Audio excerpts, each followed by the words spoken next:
ಯಾರ ಮನೆಯಲ್ಲೂ ತರಕಾರಿಗಳು ಖಾಲಿಯಾಗಿರುತ್ತೆ ಅಲ್ವಾ, ಆವಾಗ ಈ ಥರ ಸಿಂಪಲ್ ಸಾಂಬಾರು ಮಾಡ್ಕೊಳ್ಳಿ. ಈ ರೆಸಿಪಿ ತೋರಿಸ್ತೀನಿ.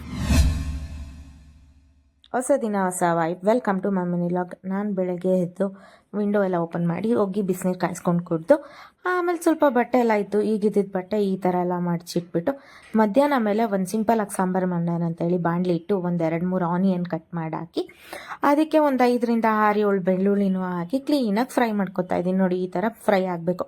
ಅದಾದಮೇಲೆ ಒಂದು ಟೊಮೊಟೊ ಸ್ಲೈಸಾಗಿ ಕಟ್ ಮಾಡ್ಕೊಂಡು ಅದನ್ನು ಕ್ಲೀನಾಗಿ ಫ್ರೈ ಮಾಡ್ಕೊಬೇಕು. ಅದಾದಮೇಲೆ ಒಂದು 2 ಸ್ಪೂನ್ ತೆಂಗಿನಕಾಯಿ, ಅದಾದಮೇಲೆ ಕೊತ್ತಂಬರಿ ಕಾಯಿ ಹಿಡಿ ತುಂಬ, ಅದಾದಮೇಲೆ ಖಾರದ ಪುಡಿ 1 ಸ್ಪೂನು, ಆಮೇಲೆ ಮಿಕ್ಸಿಗೆ ಹಾಕಿ ರುಬ್ಕೊಂಡ್ರೆ ಈ ಥರ ಪೇಸ್ಟ್ ಆಗುತ್ತೆ. ಇದಕ್ಕೆ ನೆಕ್ಸ್ಟ್ ಇಂಗ್ರೀಡಿ ಒಂದು ಬಾಣಲಿ ಇಟ್ಟು ಸ್ವಲ್ಪ ಆಯಿಲ್ ಹಾಕ್ಬಿಟ್ಟು ಅದಕ್ಕೆ ಸ್ವಲ್ಪ ಸಾಸಿವೆ ಹಾಕಿ ಆಮೇಲೆ ಸಾಸಿವೆ ಚಟಪಟ ಅಂತ ಅಂದಮೇಲೆ ಸ್ವಲ್ಪ ಕರಿಬೇವನ್ನೂ ಹಾಕಬೇಕು. ಕರಿಬೇವು ಹಾಕಿದ ತಕ್ಷಣ ಈರುಳ್ಳಿನೂ ಹಾಕ್ಬಿಟ್ಟು ಒಂದು 3-4 ಮೆಣಸಿನ್ಕಾಯಿ ಹಾಕ್ಬಿಟ್ಟು ಕ್ಲೀನಾಗಿ ಬಾಡಿಸ್ಕೊಂಡ್ರೆ ಆಮೇಲೆ ರುಬ್ಬಿಟ್ಟಿರೋ ಮಸಾಲ ಹಾಕ್ಬಿಟ್ಟು ನಿಮಗೆ ನೀರು ಎಷ್ಟು ಬೇಕೋ ಅಷ್ಟು ಕನ್ಸಿಸ್ಟೆಂಟಾಗಿ ಹಾಕ್ಕೊಳ್ಳಿ. ನಂಗೆ ಎಷ್ಟು ಬೇಕೋ ನಾನು ಅಷ್ಟು ಮಾಡ್ಕೊಂಡಿದ್ದೀನಿ. ನಾನು ಸ್ವಲ್ಪ ಗಟ್ಟಿಯಾಗಿ ಮಾಡ್ಕೊಂಡಿದ್ದೀನಿ. ನಾನು ಆಮೇಲೆ ಗಟ್ಟಿ ಅಂತ ಅನ್ನಿಸ್ತು ಅಂದ್ಬಿಟ್ಟು ಇನ್ನೊಂದು ಸ್ವಲ್ಪ ನೀರು ಹಾಕ್ಕೊಂಡೆ. ಹಾಗೆ ಈ ಥರನೇ ಹಾಕ್ಕೊಂಡು ನಿಮಗೆ ತೆಳ್ಳಗೂ ಮಾಡ್ಕೋಬೋದು ಈ ಸಾಂಬಾರನ್ನ. ಅನ್ನ ಮುದ್ದೆಗೆಲ್ಲ ಚೆನ್ನಾಗಿರುತ್ತೆ.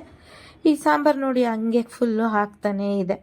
ಆಮೇಲೆ ಸಾಂಬಾರ್ಗಾಗೆ ಉಪ್ಪು ಹಾಕೋದು ಮರ್ತೋಗಿದ್ದೆ, ಅದಕ್ಕೆ ಉಪ್ಪು ಹಾಕಿಬಿಟ್ಟು ಆಮೇಲೆ ಕ್ಲೀನಾಗಿ ನೋಡಿ ಎಷ್ಟು ಚೆನ್ನಾಗಿ ಸಾಂಬಾರು ಆಗಿದೆ ಅಂತ ಹೇಳಿ. ಸಾಂಬಾರು ಯಾವ ಥರ ಕುದೀತಿದೆ ಗೊತ್ತಾ? ಈ ಥರ ಸಾಂಬಾರು ಕುದಿದ್ರೆ ಸಾಂಬಾರು ರೆಡಿ ಆಗೋಯ್ತು. ಇವತ್ತಿನ ಲಾಗ್ ಇಲ್ಲೇ ಮುಗಿಸ್ತಾ ಇದ್ದೀನಿ. ಲಾಗ್ ಇಷ್ಟ ಆಗಿದ್ರೆ ಲೈಕ್, ಶೇರು, ಕಮೆಂಟ್ಸ್ ಮಾಡಿ, ಫಾಲೋ ಮಾಡಿ. ಮತ್ತೆ ಸಿಗುವ. ಬಾಯ್.